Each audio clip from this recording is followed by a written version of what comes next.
தேவனுடைய பரிசுத்த நாமத்திற்கு மகிமை உண்டாவதாக. இந்த காலை வேளையில் உங்கள் அனைவரையும் ஆண்டவராகிய இயேசு கிறிஸ்துவின் இன்ப நாமத்தில் உங்களை அன்போடு வாழ்த்தி வரவேற்கிறேன். விண்துளிகள் வாயிலாக இந்த நாளில் சந்திப்பதிலே மிகுந்த மகிழ்ச்சி அடைகிறேன். இந்த நாளின் செய்தியின் தலைப்பானது விசுவாச பாதையில் ஜோசப் வாக்னர். எபிரேயர் 12:1. இயேசுவை நோக்கி நமக்கு நியமித்திருக்கிற ஓட்டத்தில் பொறுமையோடு ஓடக்கடவோம். ஜோசப் வாக்னர் விஸ்கோன்சின் மாகாணத்தில் ஒரு அரசியல் பத்திரிகையில் உரிமையாளரும் ஆசிரியருமாக இருந்தவர் ஜோசப் வாக்னர்.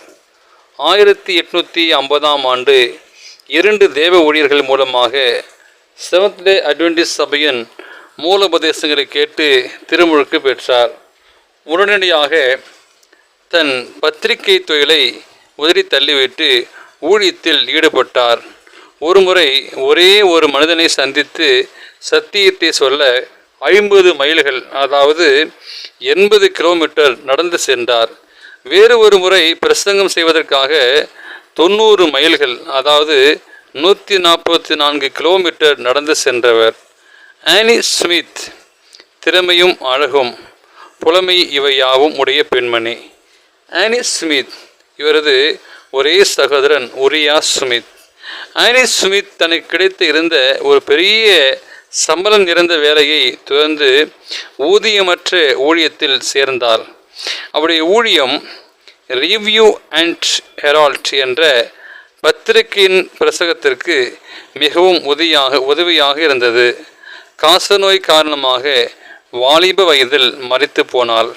இவள் எழுதிய 10 பாடல்கள் செவன்த் டே அட்வென்டிஸ்ட் சபையில் பாடல் புத்தகத்தில் இன்றும் இடம்பெறுகின்றன. உரியா ஸ்மித் 1844ஆம் ஆண்டு அக்டோபர் மாதம் 22ஆம் தேதி இயேசுவின் 2ஆம் வருகை எதிர்பார்த்து ஏமாற்றம் அடைந்தவர்களில் இவருடைய குடும்பமும் ஒன்று. அப்பொழுது அவருக்கு 12 வயது.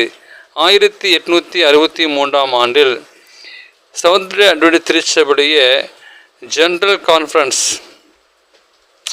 முதலாவது செயலராக பொறுப்பேற்று 21 ஆண்டுகள் இந்த வேலையை செய்து வந்தார்.